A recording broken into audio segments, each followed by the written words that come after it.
So hi everyone, this is Vineet. स्वागत है आपका मेरे चैनल पे जिसका नाम है फिजिक्स थ्रू न्यूमेरिकल्स। इस वीडियो में मैं थर्मोडायनेमिक्स स्टार्ट करूंगा जेडबल नीट के लिए। ठीक है, अगर आप मैकेनिकल सिविल के स्टूडेंट्स हैं, ठीक है, और इस थर्मोडायनेमिक्स पढ़ना चाहते हैं तो आप इस वीडियो को प्रेफर कर सकते हैं अगर बेसिक्स अच्छा चाहते हैं। ठीक है, इस वीडियो में हम देखेंगे कि एक्सपांशन कैसे होता है, टेम्परेचर का मीनिंग क्या है, टेम्परेचर स्केल्स कुछ डिस्कस करेंगे, उनके बीच में जो न्यूमेरिकल वैल्यूज हैं टेम्परेचर की, उसके बीच में क्या रिलेशन है वो हम देखेंगे।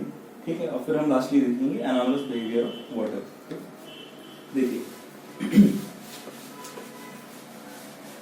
ये जो वर्ड है थर्मोडायनेमिक्स, ये दो चीजों के बाद मिलकर बना हुआ है। आप देख पा रहे होंगे, इसका मतलब है हीट और इसका मतलब है डायनेमिक, यानी कि चलता हुआ। ठीक, यानी कि हीट इन ट्रांजिट, ये एक मीनिंग हो सकता है थर्मोडायनेमिक्स का। ठीक है, हमारे सब्जेक्ट के नाम पर। ठीक है, अब देखिए किसी भी मटेरियल में जो एटम्स या मॉलिक्यूल्स होते हैं वो, देखिए ये मैं एक लैटिस स्ट्रक्चर बना रहा हूं। ठीक है, और इनके बीच में जो इंटरमॉलिक्यूलर फोर्सेस हैं उनको मैं स्ट्रिंग से दिखा रहा हूं। ठीक है, ये स्ट्रिंग्स इंटरमॉलिक्यूलर फोर्सेस को डिपिक्ट कर रहे हैं। ठीक, ये लैटिस बन गया हमारा। ठीक, किसी भी टेम्परेचर पे जब भी मटेरियल होता है तो ये जो एटम्स है ना, ये क्या करते हैं, अब एक मीन पोजीशन के अबाउट में एक एम्पलीट्यूड से वाइब्रेट करते हैं। ठीक है, अब जब हम इसमें हीट प्रोवाइड करवाते हैं, इस मटेरियल को गर्म करते हैं, तो ये जो एवरेज एम्पलीट्यूड है मीन पोजीशन के अबाउट, ये बढ़ जाता है। और जितनी ज्यादा हीट प्रोवाइड हम कर देंगे उतना एम्पलीट्यूड बढ़ेगा। ठीक है, इसलिए हम देखते हैं कि जब हम किसी मटेरियल को हीट अप करते हैं, उसको गर्म करते हैं, तो उसका वॉल्यूम बढ़ जाता है। ठीक है, अब जब बहुत ज्यादा गर्म करेंगे तो क्या होगा, ये बॉन्ड्स बहुत ही फीबल हो जाएंगे, बहुत ही कमजोर हो जाएंगे, और ये एटम्स मॉलिक्यूल्स एक दूसरे की अपनी जो रिलेटिव पोजीशन है वो मेंटेन नहीं कर पाएंगे और वो मेल्ट हो जाएगा। ठीक है, और भी ज्यादा बढ़ा देंगे तो ये बिल्कुल ही खत्म हो जाएंगे जो इंटरमॉलिक्यूलर बॉन्ड्स हैं, तो क्या हो जाएगा, मटेरियल वेपराइज हो जाएगा। ठीक है, वो इवेपोरेट हो जाएगा। ठीक है, अब देखिए दोस्तों,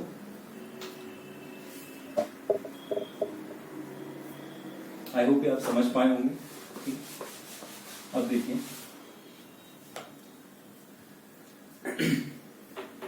किसी भी मटेरियल को जब आप हीट अप करते हैं, ठीक है, तो उसके डायमेंशंस बढ़ जाते हैं, और अगर आप ठंडा करेंगे तो जो एवरेज मीन एम्पलीट्यूड है, मीन पोजीशन जब जो एम्पलीट्यूड है वो कम हो जाएगा और वो श्रिंक हो जाएगा।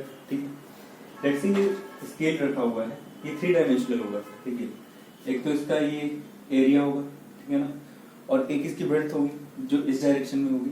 ठीक है, जब हम इसको हीट अप करेंगे तो इसका लेंथ बढ़ेगा। ठीक है, let's see L plus delta L हो जाएगा। ठीक है, लेकिन एक्चुअल में इसका वॉल्यूम ही बढ़ रहा होगा। ठीक है, तो अगर हम लेंथ का चेंज देखें तो हम एक टर्म डिफाइन करते हैं, thermal coefficient of linear expansion. ठीक है, उसको हम कैसे डिफाइन करते हैं, delta L equals to L times change in temperature into alpha. ये है हमारा कोफिशिएंट ऑफ लीनियर एक्सपेंशन। ठीक है, अब अगर मैं इसका वॉल्यूम में चेंज देखूं तो मैं क्या देखूंगा, delta V equals to V into delta theta into gamma. ये है क्या, हमारा कोफिशिएंट ऑफ वॉल्यूमेट्रिक एक्सपेंशन। ठीक, अब इनका जो यूनिट होगी वो क्या होगी, पर केल्विन या फिर पर सेल्सियस। ठीक है, इन दोनों पे अब ऐसा देखा गया है कि वॉल्यूमेट्रिक एक्सपेंशन का कोफिशिएंट 3 टाइम्स होता है लीनियर एक्सपेंशन के कोफिशिएंट से। ठीक है, अब देखिए ये रिलेशन इंपॉर्टेंट है, इसको आप याद रखिएगा, ये न्यूमेरिकल्स में काम आएगा। ठीक है, अब टेम्परेचर को हम जनरल अगर डिफाइन करें तो हम क्या बोलते हैं,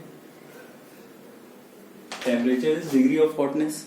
ठीक है ना, टेम्परेचर क्या है, डिग्री ऑफ हॉटनेस है। ठीक है, अब टेम्परेचर को डिफाइन करने के लिए उसको एक न्यूमेरिकल वैल्यू देने के लिए हमने एक सिस्टम बनाया, ठीक है, और जिसपे हमारा कौन सा डिवाइस आधारित है, वो है थर्मोमीटर। थर्मोमीटर, अब ये टर्म भी दो चीजों से मिलकर बना है, थर्मो यानी हीट और मीटर मतलब टू मेजर, ठीक। अब देखिए दोस्तों, टेम्परेचर डिफाइन करने के लिए हम क्या करते हैं, कोई भी क्वांटिटी लेते हैं, जो कि किसी भी मटेरियल की कोई क्वांटिटी लेते हैं जो कि डिपेंड कर रही हो टेम्परेचर पे, उस पर हम 2 पॉइंट सेट करते हैं और उनको कोई पर्टिकुलर न्यूमेरिकल वैल्यू देते हैं, ठीक है। उसके प्रोपोर्शन में, उसके रिस्पेक्ट में, इन दोनों पॉइंट के रिस्पेक्ट में हम मेजर करते हैं क्या, टेम्परेचर। अभी आपको समझ में नहीं आया हो, मुझे मालूम है, इसको अच्छे से देखिए, इसको ऐसे देखिए, जैसे कि मरकरी टेम्परेचर, मरकरी थर्मोमीटर में हमने हमारी जो क्वांटिटी थी जो टेम्परेचर पर डिपेंड करती है वो है वॉल्यूम ऑफ मरकरी। मरकरी की वॉल्यूम हीट करने में बढ़ जाती है, ठीक है। तो हमारी जो क्वांटिटी थी वो क्या थी, चेंज इन वॉल्यूम कह लीजिए, ठीक है। अब जितना वॉल्यूम चेंज होगा उतना इसकी लेंथ बढ़ जाएगी। तो मैंने क्या किया, डायरेक्टली मैंने लेंथ ऑफ मरकरी देखा इनसाइड द बल्ब, ठीक है, बल्ब ऑफ मरकरी थर्मोमीटर, ठीक। मैंने सेंटीग्रेड के लिए, जो सेंटीग्रेड का वो था, क्या नाम से, सेंटीग्रेड स्केल में मैंने क्या किया, जो फ्रीजिंग पॉइंट ऑफ टेम्परेचर था, फ्रीजिंग पॉइंट था वाटर का, उसको मैंने 0 डिग्री सेल्सियस बोल दिया, और जो बॉइलिंग पॉइंट था उसको 100 डिग्री सेल्सियस बोला, ठीक है। ऐसे डिफाइन किया मैंने क्या, सेंटीग्रेड स्केल, ठीक है।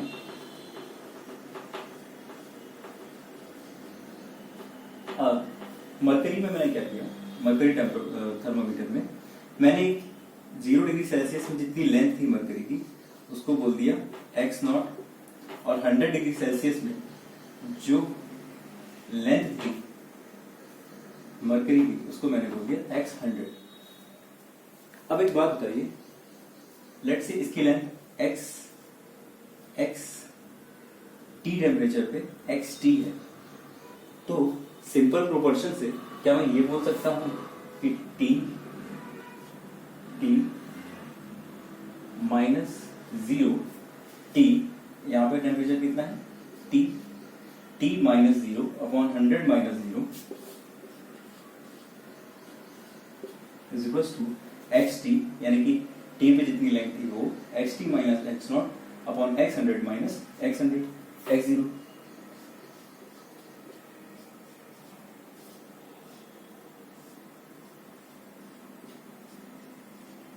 ठीक है ना, तो ये रिलेशन इंपॉर्टेंट है। यहां पे हमारी क्वांटिटी x क्या थी, लेंथ थी। अब ये किसके लिए था, मरकरी थर्मोमीटर के लिए, ठीक है। अब कई केसेस में ये जो हमारा क्वांटिटी है जो कि वरी कर रही है टेम्परेचर से, वो प्रेशर हो सकता है, प्रेशर ऑफ गैस हो सकता है, रेजिस्टेंस हो सकता है, ठीक है, रेजिस्टेंस की वैल्यू हो सकती है, ठीक है, और वॉल्यूम हो सकता है, ठीक है, लेंथ हो सकता है, चेंज इन वॉल्यूम हो सकता है, ये सारी चीजें हो सकती हैं, ठीक है। For example constant volume gas thermometer में क्या होता है, वॉल्यूम कांस्टेंट रहती है और प्रेशर वरी करता है, किस पे, प्रेशर डायरेक्टली वरी करता है टेम्परेचर पे, है ना, पीवी पर में। अच्छा, कांस्टेंट वॉल्यूम गैस थर्मोमीटर में जो गैस होती है उसको आइडियल लिया जाता है, ठीक है, आइडियल गैस से का यूज किया जाता है, ठीक है। तो उसमें क्या होता है, जो प्रेशर होता है वो डायरेक्टली वरी करता है किसके अकॉर्डिंग, टेम्परेचर की, क्योंकि वॉल्यूम कांस्टेंट होता है, ठीक है। अब देखिए वहां पे कैसे निकालेंगे, Pt माइनस T नॉट, यानी कि T टाइम पे टेम्परेचर पे जो प्रेशर है, ठीक है, Pt minus T not upon P100 minus P0, ठीक है। ऐसे हम निकाल लेंगे उसका वैल्यू, ठीक है। हमको Pt मालूम होगा, हमें T निकालना है, ठीक है। ये वाला जो चीज है आप ये याद रखिए, ठीक है, इस इक्वेशन को याद रखिए, बाकी सब इतना इंपॉर्टेंट नहीं। अब देखिए ऐसा देखा गया कि कितनी भी गैसेस को, जब गैसेस को टेम्परेचर कम कर दिया गया, टेम्परेचर कम किया गया, ठीक है, कांस्टेंट वॉल्यूम थर्मोमीटर में, तो क्या हुआ कि जितनी भी गैसेस थी वो एक जगह पे आके कंडेंस हो गई, ठीक है, ठीक है, एक टेम्परेचर पे आके कंडेंस हो गई, और ये टेम्परेचर था -273.15 डिग्री सेल्सियस, और इस टेम्परेचर को बोलते हैं एब्सोल्यूट जीरो, एब्सोल्यूट जीरो, ठीक है। इस पे आधारित एक टेम्परेचर स्केल है जिसको बोलते हैं केल्विन, ठीक, और उसका सिंबल क्या है, K, ठीक। अब दोस्तों केल्विन और टेम्परेचर के बीच में, डिग्री सेल्सियस के बीच में जो रिलेशन है वो कुछ ऐसा होगा।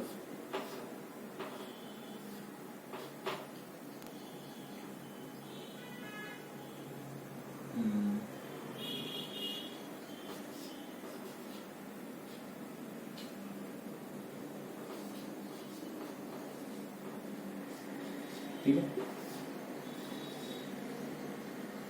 0 डिग्री सेल्सियस में केल्विन कितना होगा, इसको इस साइड ले जाएंगे, ठीक है। अच्छा ये क्या है, ये न्यूमेरिकल वैल्यूज हैं केल्विन स्केल पे और टेम्परेचर स्केल पे, ठीक है। आई होप ये आप समझ पाए होंगे। 0 डिग्री सेल्सियस में टी क्या होगा, 273.15 केल्विन, ठीक।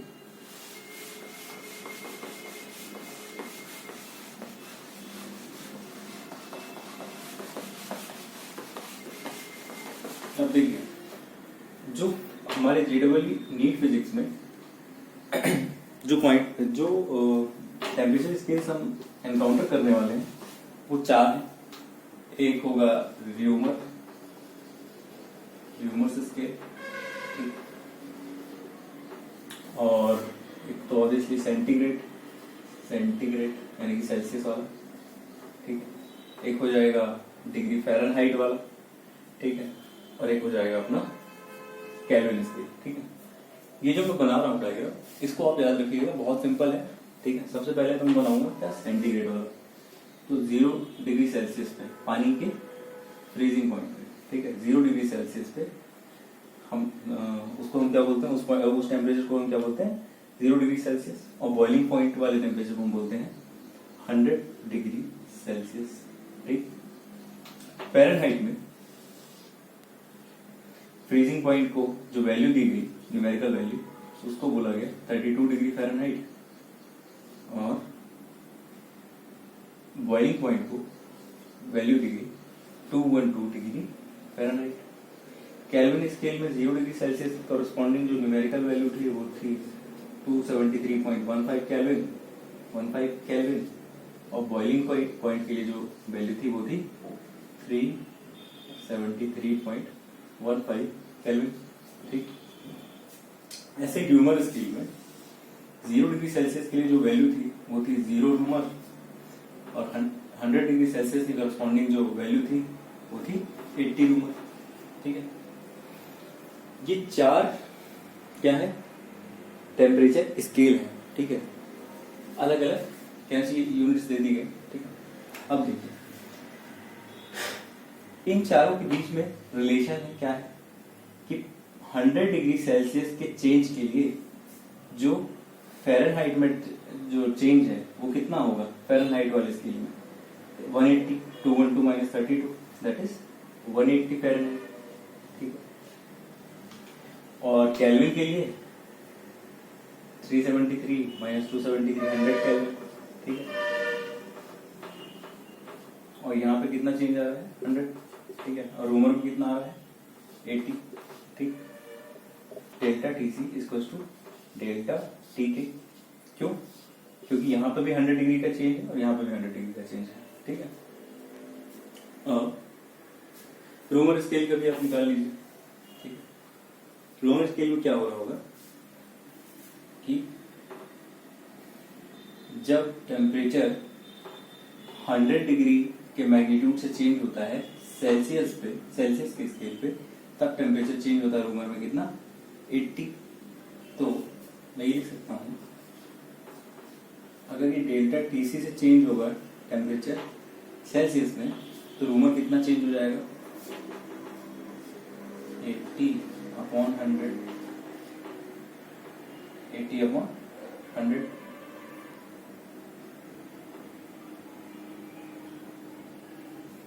डेल्टा टी है। ठीक है,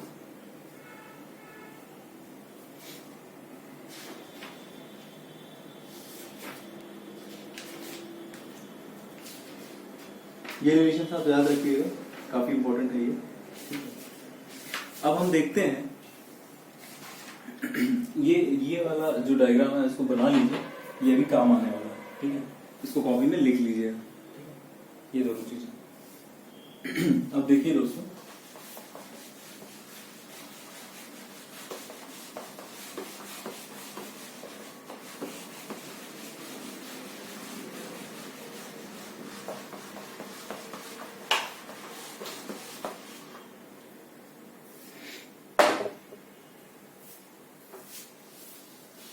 इन तीनों स्केल के बीच में देखिए मेन तो क्या है, टेम्परेचर, सेंटीग्रेड, फ़ारेनहाइट और केल्विन। ठीक है, इनके बीच में जो रिलेशन होगा, इनकी जो टेम्परेचर की न्यूमेरिकल वैल्यूज हैं उनके बीच में क्या रिलेशन होगा। ठीक है, सेल्सियस वाले जो सेल्सियस में जो टेम्परेचर है उसकी न्यूमेरिकल वैल्यू को मैं टीसी से दिखा रहा हूँ। ठीक ठीक है, टीसी -0, ठीक है, freezing point, upon boiling minus freezing is equals to TF -32 upon 180।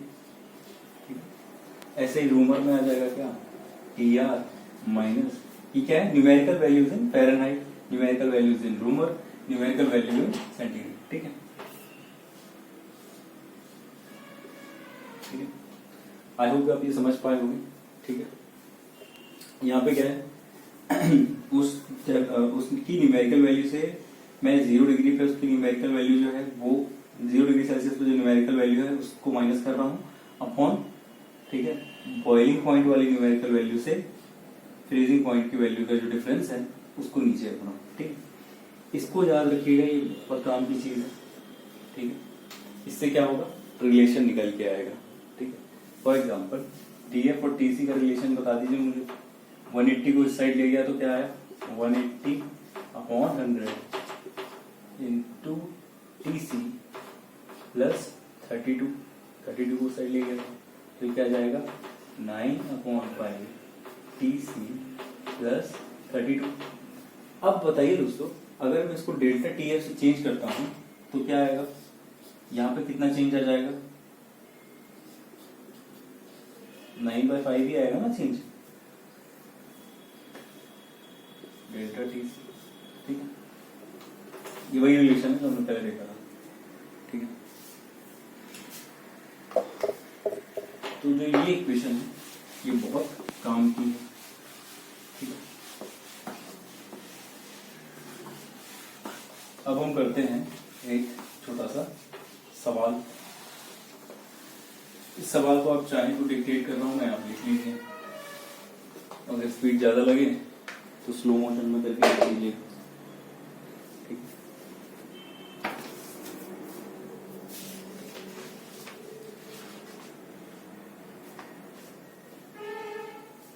express a temperature of 50 degrees Fahrenheit in degree Celsius and in Kelvin। अब इसमें ये बोल रहा है कि फ़ारेनहाइट में जो न्यूमेरिकल वैल्यू थी, फ़ारेनहाइट स्केल में जो टेम्परेचर की न्यूमेरिकल वैल्यू है वो 60 है। मुझे ये बताना है कि सेल्सियस स्केल में न्यूमेरिकल वैल्यू क्या होगी।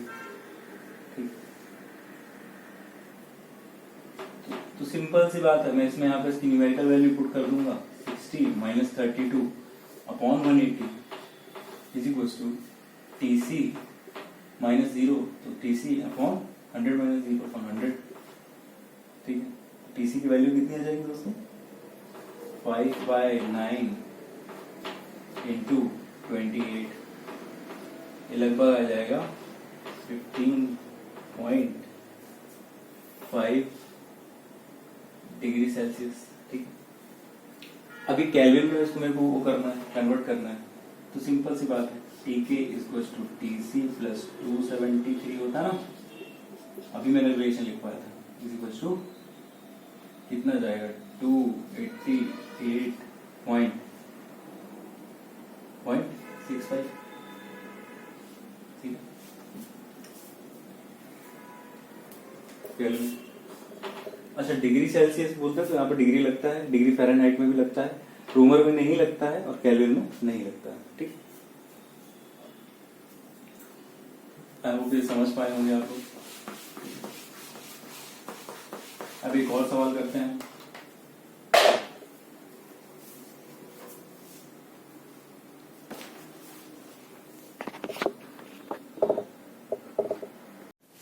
अब करते हैं एक और सवाल।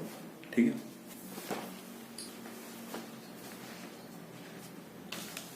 इससे चाहे तो आप इसे लिख सकते हैं। ठीक है, temperature of an eyepiece is heated from 30 degrees Celsius to 90 degrees Celsius. What is the change in its temperature on the Fahrenheit scale and on Kelvin scale? ठीक है,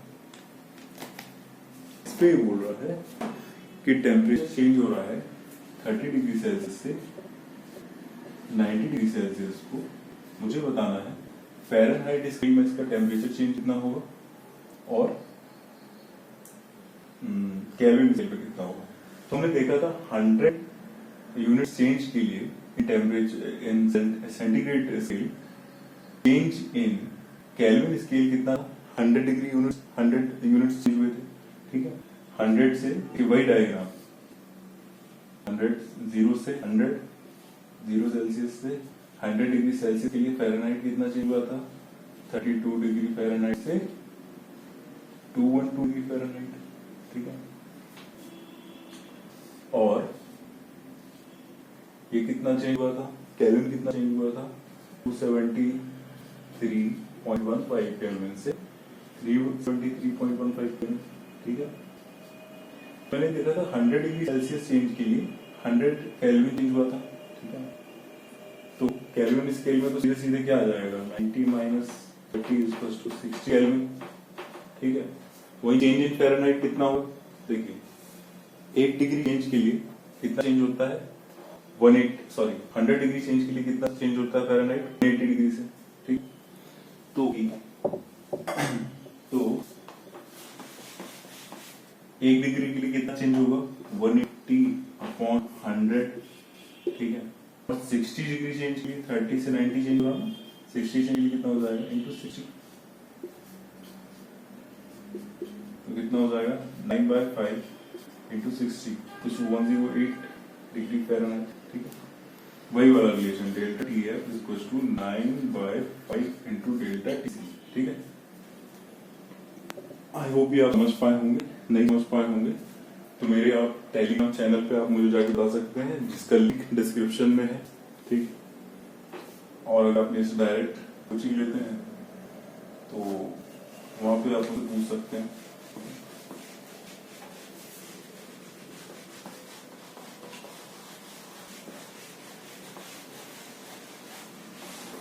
ठीक है,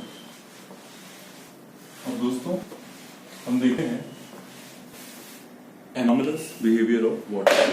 एनोमलस का मतलब होता है जो कि थोड़ा सा विचित्र हो।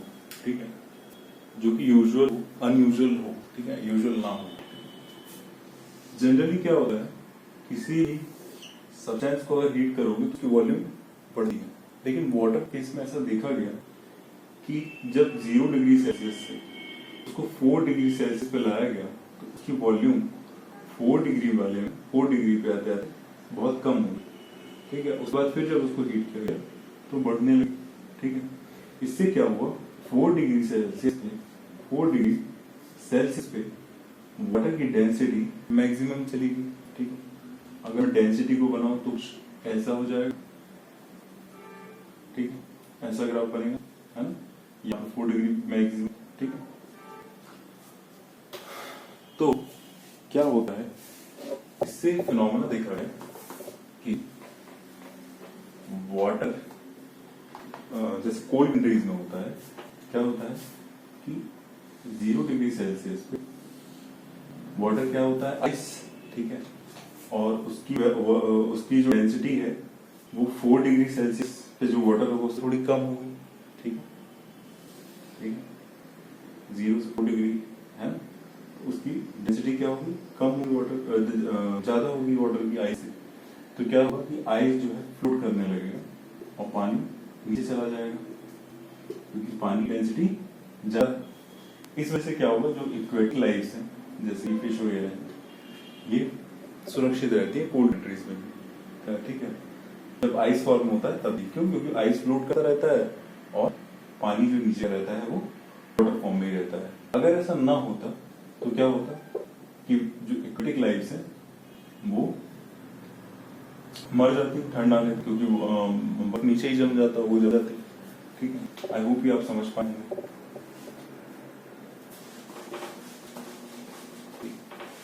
कई बार ये क्वेश्चन आ जाता है, इसलिए मैंने बताया आपको।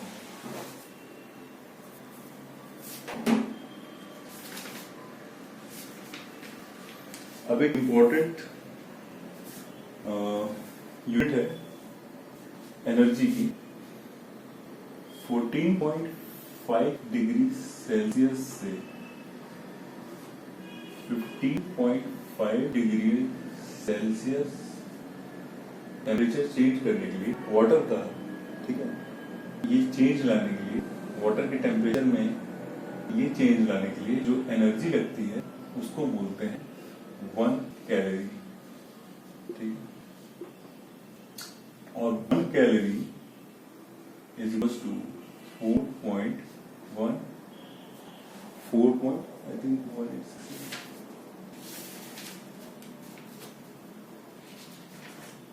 4.186 जूल, ठीक है। 1 calorie is equal to 4.186 joule, ठीक है। इंपॉर्टेंट है, इसको याद रखिएगा, ठीक है। अब कुछ इंपॉर्टेंट पॉइंट्स है जो मैं आपको बताना चाहता हूं, ठीक है। देखिए, पूरी वीडियो बहुत लंबा नहीं जाएगा, मेरा पहला लेक्चर है। अब इसके बाद मैं क्या करूंगा कि टेलीग्राम चैनल पे क्वेश्चंस डालूंगा, न्यूमेरिकल डालूंगा, और वहां से आप उसको ट्राई कीजिए ये लेक्चर देखने के बाद। और अगर आप मेरे स्टूडेंट हैं तो मैं आपको डायरेक्ट न्यूमेरिकल भेजूंगा, उसको ट्राई कीजिए, ठीक। अब देखिए, जब भी मेटालिक कोई चीज है और उसके बीच में एक ऐसा होल हो, ठीक है, और आप उसको हीट करेंगे तो आपको क्या लगता है, ये होल श्रिंक करेगा या फिर एक्सपैंड करेगा? ऐसा देखा गया है कि अब जनरली लोग बोलेंगे कि श्रिंक करेगा क्योंकि इससे भी बढ़ रहा है, ठीक है, या फिर कुछ लोग बोलेंगे डिपेंड करता है टेम्परेचर कितना चल रहा है। लेकिन ऐसा देखा गया है कि ये जो होल है ये भी बढ़ता है। क्यों? क्योंकि मटेरियल एक्सपैंड करने में मटेरियल का जो डायमेंशन है वो हर डायरेक्शन में इंक्रीज होते हैं, ठीक है।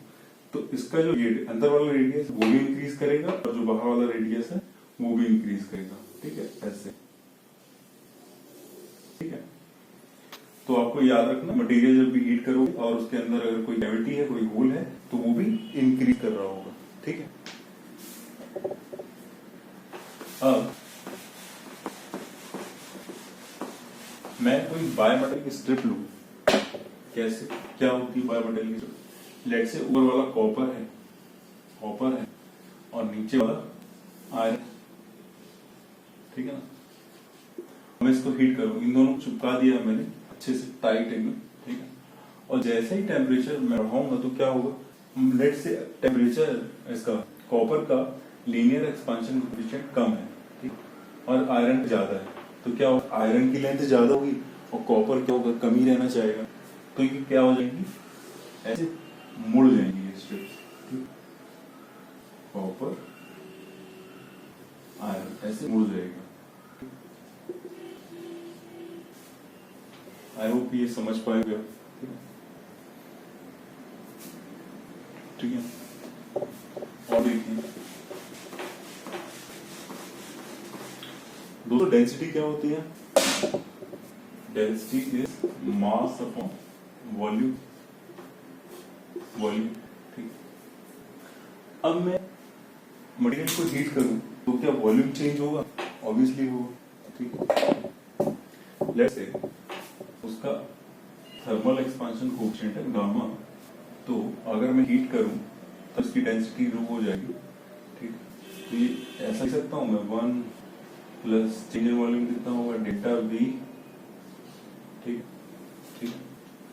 इसको क्या लिख सकते हैं हम?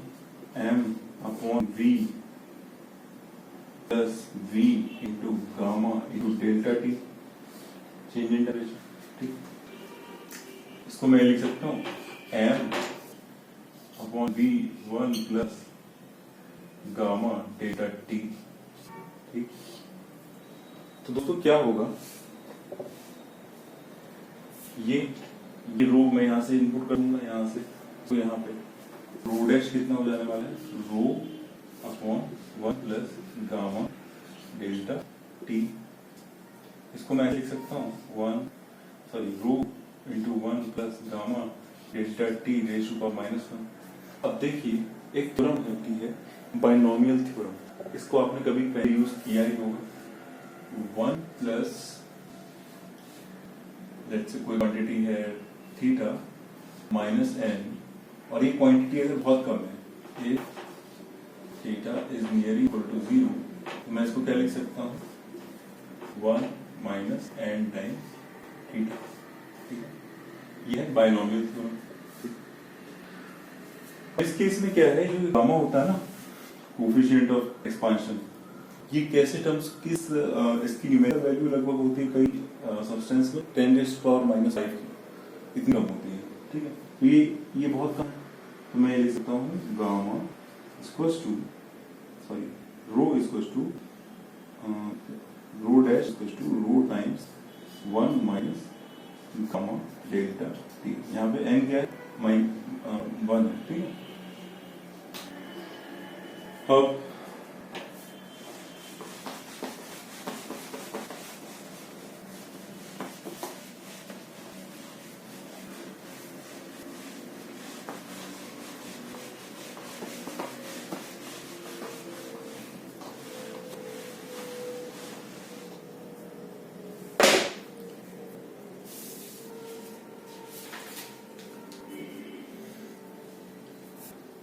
अब देखिए दोस्तों,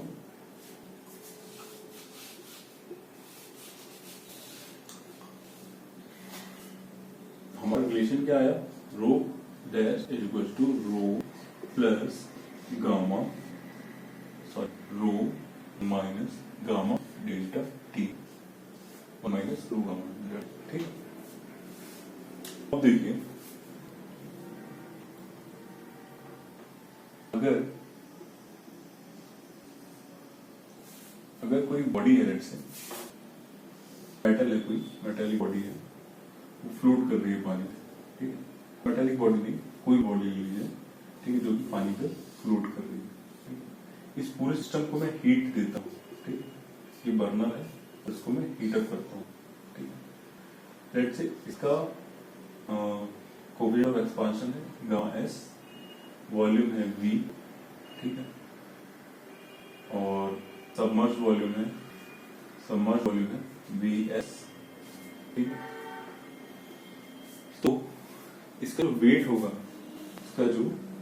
होगा, ठीक है, इसका मास है m, इसका वेट होगा mg नीचे की ओर, और क्योंकि ये फ्लोट कर रही है तो इसमें बायोसी फोर्स कितना होगा? वेट के बराबर, ठीक है। गामा एस वेट कितना है इसका डेंसिटी गामा एस है, ठीक है, और इस लिक्विड की डेंसिटी है रो एन, ठीक। Gamma s into volume of the solid into g, ये तो जाएगा मास, ये हो जाएगा जी, ये किसके बराबर होगा? बायोसी फोर्स के बराबर। बायोसी फोर्स कितना होगा? वेट ऑफ डिस्प्लेस्ड फ्लूइड, और डिस्प्लेस्ड फ्लूइड का वेट कितना होगा? Volume of displaced fluid into density. तो मैं लिख सकता हूँ rho l into v s into g, ये आ गया क्या, mass of displaced fluid into g, इसका वेट ऑफ डिस्प्लेस्ड फ्लूइड हो गया, किसके बराबर होगा ये, gamma sorry v into rho s into g. ठीक, तो यहां से वी एस अपॉन वी कितना निकल के आएगा बता दीजिए, जी से cancel, rho s upon rho l, l क्या है, रो एल क्या है, डेंसिटी ऑफ फ्लूइड। ठीक, ये बात आप याद रखिएगा कि मैंने ये कैसे किया। ठीक है, जरूरी नहीं कि आप फॉर्मूला याद रखें, पर आप ये याद रखिएगा कि मैंने कैसे किया है। क्यों, क्योंकि न्यूमेरिकल्स में काम आने वाला है। ठीक है, बायोन्सी बराबर हुई थी, किसके बराबर हुई buoyancy, wait of displaced fluid के बराबर। ठीक है,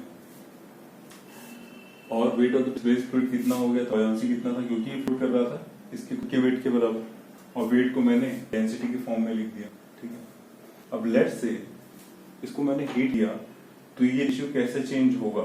ठीक है, तो ये रेशियो कैसे चेंज होगा, V S upon V dash equals to rho S dash upon rho L dash. ठीक, और ये डैश कैसे निकलेगा, यहां से। ठीक है, रो एस कैसे निकलेगा। ठीक, आई होप ये आप समझ पाएंगे, नहीं समझे हो तो कोई दिक्कत नहीं है, ये दोनों चीज याद रखिए। ठीक, ये कैसे निकला ये याद रखिए, और ये कैसे किया मैंने ये याद रखिए। ठीक, ये रिलेशन याद रखें।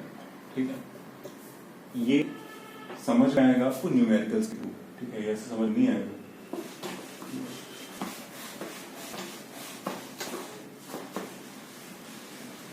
नेक्स्ट लेक्चर में मैं कोशिश करूंगा कि न्यूमेरिकल्स के डाल थोड़े से और। ठीक है, उससे क्लियर हो जाएगा। अब देखिए दोस्तों,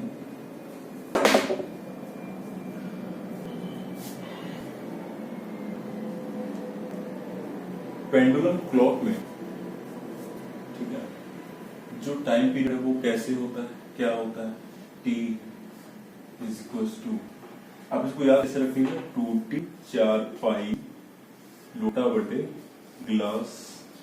ठीक है, अब इससे 2 गया और यहाँ पे 2 आया। ठीक है ना, अब अगर ये पेंडुलम क्लॉक को हीट करेंगे तो उसका लेंथ बढ़ेगा। ठीक है, तो टी डैश क्या हो जाएगा, 2 pi l plus delta l upon g. ठीक है ना, अब इसको मैं ऐसे लिख सकता हूँ, 2 pi into l plus into l into 1 plus alpha delta T upon g. ठीक, is to 2 pi l upon g into 1 plus alpha delta t 1/2 base power 1/2। ठीक, अब ये क्या है, ये लगभग कितना है, is equals to T into 1 plus alpha delta T. ठीक, ठीक है, तो टाइम पीरियड हीट करने पे बढ़ गया। ठीक है, अब उस केस में मैंने देखा ये रिलेशन आ गया। ठीक, अब देखिए मैंने क्या बोला था, अल्फा जो होता है, अल्फा गामा, ये 10⁻⁵ की इसकी न्यूमेरिकल वैल्यू होती है, तो ये बहुत आम है। तो बाइनोमियल थ्योरम से क्या हो गया, इसको मैं यहां पे ले आऊंगा, t into 1 plus alpha delta T upon 2। ठीक है, अगर आपको ये याद नहीं भी होता है, ये कैसे मतलब ये एक्सप्रेशन याद भी नहीं होता, तो ये याद रखिएगा, ये इंपॉर्टेंट है, हर जगह यूज होगा। ठीक है, और इसके थ्रू आपने ये निकालना है। ठीक है, और कैसे निकालना है ये याद रखना है। ठीक है, और एक्सप्रेशन डायरेक्टली याद कर पाते हो तो बहुत अच्छी बात है।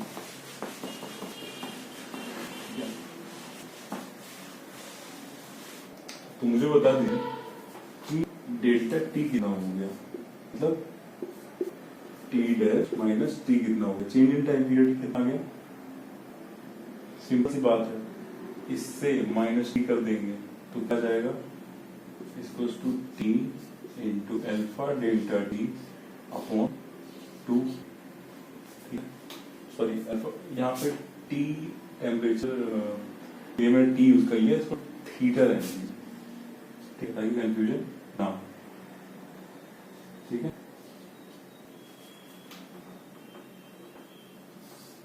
ठीक है, ये आ गया हमारा चेंज इन टाइम पीरियड। अब दोस्तों आप खुद सोचो, जब टेम्परेचर बढ़ेगा और लेंथ बढ़ेगी, ठीक है, तो उसी टाइम के लिए, है ना, ये क्या, time period of revolution, time period of oscillation, ठीक है,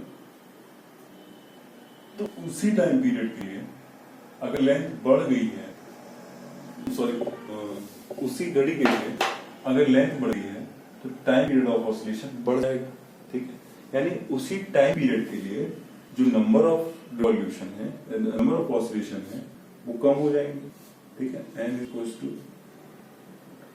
ये मान लो टाइम पीरियड टी है, ठीक है, तो इनिशियल नंबर ऑफ ऑसिलेशन कितने थे, T upon initial time period, और फाइनल कितने हो जाएंगे, टी अपॉन टी डैश, ठीक। तो मैं क्या देखूंगा, घड़ी जो है अपना टाइम लॉस कर देगी, ठीक है, अगर 1 घंटा हुआ है तो उसको कुछ टाइम कम टाइम दिखाएगी, क्यों, उसका टाइम पीरियड ऑफ ऑसिलेशन बढ़ गया है, इसलिए नंबर ऑफ ऑसिलेशन कम हो गए।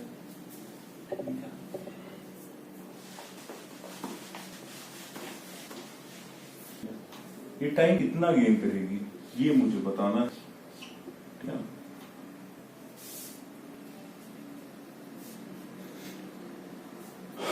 तो दोस्तों उसके लिए क्या करना होगा मुझे, नए ऑसिलेशंस कितने हुए into change in time period, ठीक है। अब नए ऑसिलेशंस कितने होंगे, हमारा टाइम पीरियड जिसके लिए मुझे निकालना है, ठीक है, मतलब 1 घंटे के लिए निकालना है, और उसमें नए रिवॉल्यूशंस कितने, ऑसिलेशन कितने हो रहे हैं, एन डैश, ठीक है, और फिर उसको मैं सीधे मल्टीप्लाई कर दूंगा इससे मेरे change in time period oscillation से, ठीक,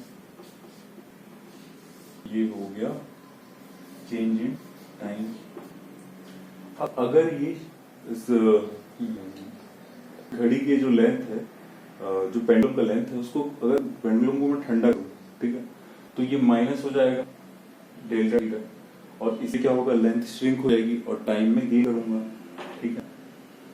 तो ये जो होगा, जो टी डैश होगा मेरा न्यू टाइम पीरियड, वो कम हो जाएगा, ठीक है, और नंबर ऑफ रिवॉल्यूशन बढ़ जाएंगे, ठीक है। तो मैं क्या देखूंगा कि मैं टाइम गेन करने लगा, 1 घंटे के लिए जो 1 घंटे का गैप होगा समय पे, वो मेरी घड़ी 1 घंटे से ज्यादा दिखाएगी, ठीक है। ये मुझे मालूम है, ये समझना थ्योरी के थ्रू थोड़ा मुश्किल है, तो इसको न्यूमेरिकल से समझिएगा, ठीक है। ये एक्सप्रेशंस याद रखिए, ठीक है।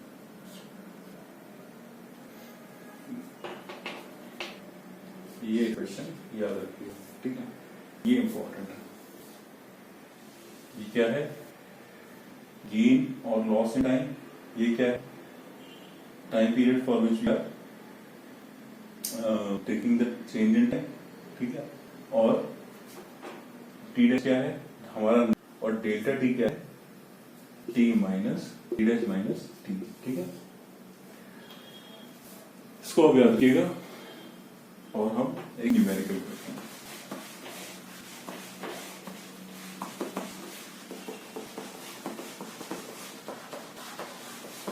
अच्छा दोस्तों, अगर 10 सेंटीमीटर की कोई लेंथ है, ठीक है, 10 सेंटीमीटर कोई स्केल है जिसमें ऐसे 10 10 10 ऐसे करके 10 सेंटीमीटर का एक मार्क बना हुआ है, ठीक,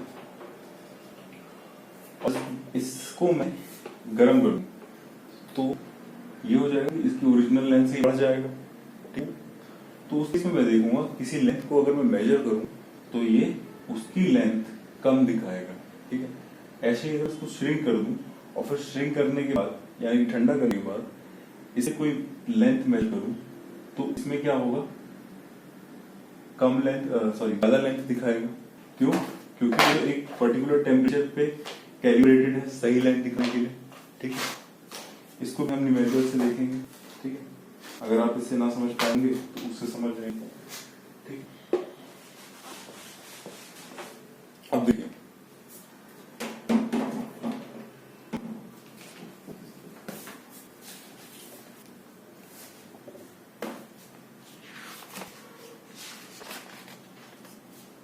A second pendulum, क्वेश्चन लिखिए, A second pendulum clock has a steel wire. Clock is calibrated at 20 degree Celsius, यानी 20 डिग्री सेल्सियस पे ये क्लॉक सही टाइम दिखाएगी। ठीक है, How much time does the clock lose or gain in 1 week when temperature is increased to 30 degree Celsius? एक हफ्ते में ये कितना टाइम गेन करती है, ये लूज करती है अगर टेम्परेचर 30 डिग्री सेल्सियस बढ़ जाता है। ठीक है, 30 डिग्री सेल्सियस तक बढ़ जाता है, यानी 20 से 30 चला जाता है। अब इसमें दिया हुआ है कि अल्फा स्टील कितना है, स्टील का थर्मल एक्सपांशन कोएफिशिएंट कितना है, 1.2 into 10⁻⁵ डिग्री सेल्सियस। ठीक है, देखिए दोस्तों, इसका ओरिजिनल टाइम पीरियड क्या होगा? इसका ओरिजिनल टाइम पीरियड होगा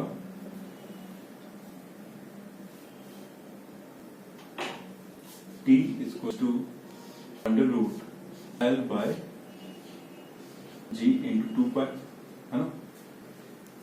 और इसमें लिखा हुआ है सेकंड पेंडुलम। देखिए एक बात याद रखिएगा कि जो सेकंड पेंडुलम है उसका टाइम पीरियड कितना होता है।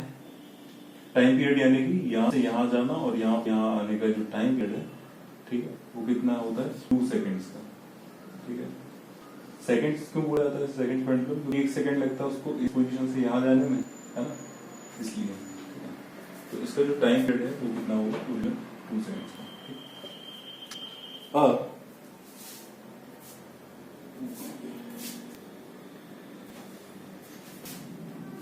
देखिए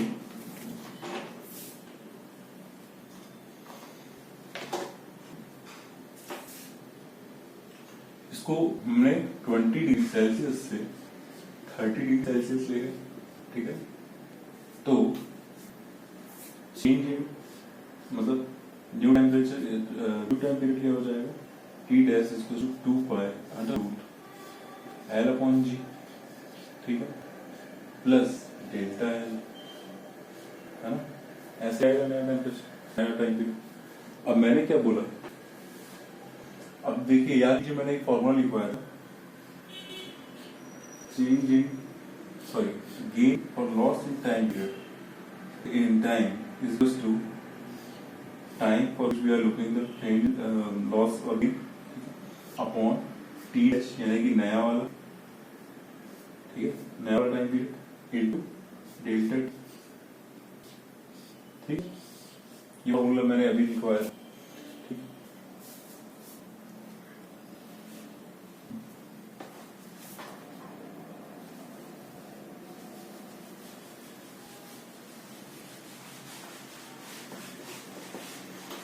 अब कुछ नहीं करना, मुझे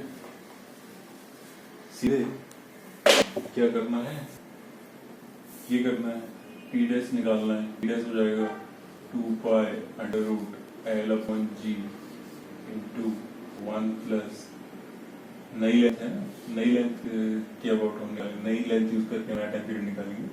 तो क्या आ जाएगा, अल्फा डेल्टा थीटा, और डेल्टा थीटा कितना है, टेम्परेचर 20 से 30 यानी कि 10 डिग्री सेल्सियस। ठीक है, तो टी डैश कितना आ जाएगा, 2π/L/G into 1 plus alpha delta theta into 1/2। इसको ध्यान से देखिएगा एक बार, मैंने कैसे किया है, कुछ नहीं किया है, इसको अलग किया है अंडर रूट से, और अंडर रूट का जो है पावर है वो यहाँ लिख दिया है। ठीक है, तो अब ये कितना है, टाइम पीरियड कितना, 2 सेकेंड्स, ठीक है। टाइम पीरियड जो इनिशियल टाइम पीरियड होगा वो 2 सेकेंड्स है, ये सेकेंड्स पेंडुलम वॉच दिया हुआ है, ठीक है। अब देखिए इसको मैं कितना ले सकता हूँ, ओरिजिनल टी है ना, इसको मैं 2 लिख सकता हूँ, ठीक। तो यहां से आ जाएगा 2 इंटू। अच्छा दोस्तों, आप मुझे बताइए कि ये कितना हो सकता है, बायनॉमियल थ्योरम को यूज करूं तो ये कुछ ऐसा हो सकता है 1 प्लस, क्यों ये वाली क्वांटिटी को देखिए 1/2 को मैं अंदर ले जाऊंगा 1, क्यों, क्योंकि अल्फा बहुत कम है, अल्फा बीटा थीटा अपॉन 2, ठीक। इसको बस मैं बायनॉमियल का यूज करना आपको सिखा रहा हूँ, ठीक है, ज्यादा ध्यान ना दें। अब यहाँ पे डेल्टा टी डैश आ जाएगा 1 plus alpha delta theta upon 2, है ना। अब ये आ गया हमारा क्या, टी डैश, है ना। और डेल्टा थीटा कितना होगा, टी डैश माइनस टी, यहां से माइनस कर दीजिए, 2 into 1 plus alpha delta theta upon 2 minus 2, ठीक है ना। तो कितना आ जाएगा, अल्फा डेल्टा थीटा, ठीक। अब देखिए दोस्तों, ये आ गया हमारा कितना, डेल्टा टी। कुछ नहीं करना है, सिंपली इस पे पुट करना है वैल्यूज। अब इसमें पूछा है एक हफ्ते में कितना चेंज। अब एक दिन में 24 आवर्स होते हैं और 24 आवर्स में होते हैं 60 मिनट्स और 60 मिनट्स में होते हैं 60 सेकेंड्स, ठीक है। और 7 दिन के लिए इंटू 7 कर दूंगा मैं, मेरा ये क्या होगा, टी, ठीक है, time for which we are seeking the loss of gain in time upon T dash. तो टी डैश हो जाएगा 2 into 1 plus alpha delta theta upon 2 into alpha delta theta, ठीक है, ठीक है। आई होप ये बात आपको क्लियर हो चुकी होगी, ठीक है। अब इससे जो वो आने वाला है, क्या नाम से, चेंज इन टेम्परेचर, इसको आप कैलकुलेट कर लीजिएगा, ठीक है, वैल्यू पुट कर करके, ठीक है। और जो इसको आप खुद करके देखिए, ठीक है।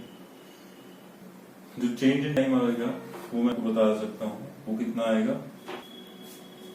36.28 सेकेंड्स।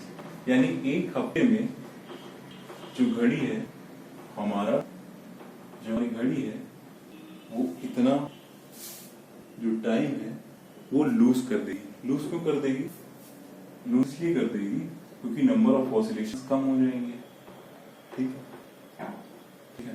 और ये इतना आएगा, 1 मिनट रुकिए, हाँ। तो इसकी वैल्यू मैंने आपको बता दी है, इसको आप कैलकुलेट कीजिए वैल्यू पुट करके, ठीक है। इससे आपका आ जाएगा आंसर, मिला लीजिएगा कितना आया ये, ठीक है। याद रखिएगा अल्फा कितना दिया हुआ है, 1.2 इंटू 10⁻⁻5 डिग्री सेल्सियस, ठीक है। इसको पुट कीजिए, आंसर डालिए, ठीक है। आंसर कितना है, 36.28 सेकेंड्स, ठीक। अब एक वैल्यू करते हैं हम कैलिब्रेटेड स्केल पे, ठीक है। क्वेश्चन की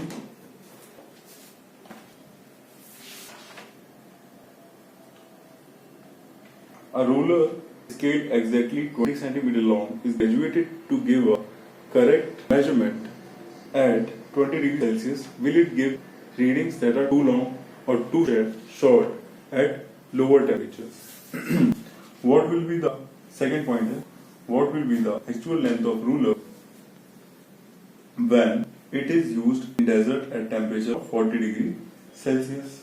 ठीक है, given है alpha steel equals to 0.2 into 10⁻⁻5 पर डिग्री सेल्सियस। ठीक, देखिए दोस्तों, इसमें ये बोल रहा है कि 20 सेंटीमीटर है, इसकी एक्चुअल लेंथ 20 डिग्री सेल्सियस पे। तो ऑब्वियस सी बात है, ये क्या बताना है, रीडिंग क्या लंबी होंगी या फिर छोटी होंगी अगर मैं इसको लोअर टेम्परेचर में कर देता हूँ। ठीक है, ये एक स्केल है जिसका जो मार्किंग्स है वो कितनी है, 0 सेंटीमीटर से 20 सेंटीमीटर। ठीक है, अब ये 20 डिग्री सेल्सियस में अगर मैं 20 डिग्री का कोई लेंथ मेजर करूं तो इतनी ही आएगी। ठीक है, और अगर मैं क्या करूं, लेट्स से अगर 10 सेंटीमीटर का मैं कोई लेंथ मेजर करता हूं इस स्केल से 20 डिग्री सेल्सियस पे, तो उसकी लेंथ जो मैं यहाँ पे देखूंगा, जो इसको इससे नाप पाऊंगा, वो 10 सेंटीमीटर ही होगी। ठीक है, अब इस टेम्परेचर को मैंने कम कर दिया तो ये रॉड क्या होगी, जो मेरी स्केल होगी वो क्या होगी, श्रिंक हो जाएगी। श्रिंक होने पे 10 सेंटीमीटर का लेंथ यहाँ क्या दिखाएगा कि 10 कुछ ज्यादा है, क्योंकि इसका 10 सेंटीमीटर तो श्रिंक हो चुका है, इसलिए it will show more length. ठीक, ये ज्यादा लेंथ शो करने लगेगा। ठीक है,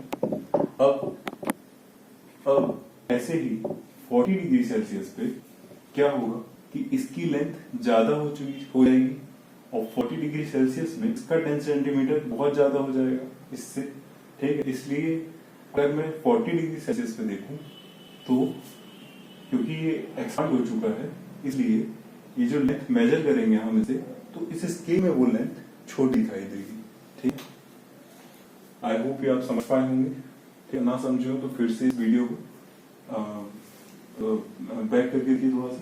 ठीक, अब इसमें बोला है what will be the actual length of the ruler when it is used in the desert at temperature of 40 degree Celsius. देखिए 40 डिग्री सेल्सियस पे इसकी जो एक्चुअल लेंथ होगी वो कितनी होगी, L dash equals to L into 1 plus alpha delta theta. ठीक है, 20 से 40 ले जा रहे हैं, 20 से 40 ले जा रहे हैं, तो 20 into 1.2 into 10⁻⁻5 plus 1 into 20 cm। ठीक है, इज इक्वल्स टू कितना आ जाएगा, इसका आंसर कितना, 20.0048 सेंटीमीटर। इसको आप निकालिए। ठीक है ना, तो अच्छा आप ये मत सोचिएगा कि मैं न्यूमेरिकल्स क्यों नहीं कर रहा हूँ, क्योंकि इसमें अननेसेसरी वीडियो टाइम जाएगा। ठीक है, तो क्यों मैं इसका कैलकुलेट नहीं कर रहा हूँ। ठीक है, मैंने आपका आंसर बता दिया है, ये आप निकालिएगा। मेरा उद्देश्य है आपको कंसेप्ट समझाना। ठीक है, अब देखिए दोस्तों, हो सकता है कि आपको समझ में ना आई हो जैसे बहुत सारी चीजें, क्योंकि टॉपिक ही ऐसा है। ठीक है, तो आप क्या कीजिएगा, जो मैं न्यूमेरिकल्स बताऊंगा उसको ट्राई कीजिए और उसको लगाइए। ठीक है, टेलीग्राम चैनल पे मैं न्यूमेरिकल्स डाल दूंगा, और अगर आप मेरे से डायरेक्ट कोचिंग ले रहे हैं तो मैं ग्रुप में डाल दूंगा, जहां पे भी वन कनेक्टेड उसमें मैं न्यूमेरिकल्स आपको दे दूंगा। ठीक है, तो I hope enjoyed the video, thanks for watching. अगर आपका भी JEE नीट का कोई आपका पहचान बच्चा है जो प्रिपरेशन कर रहा है, तो प्लीज आपको वीडियो भेजिएगा। ठीक है, please like, subscribe and share. Thank you.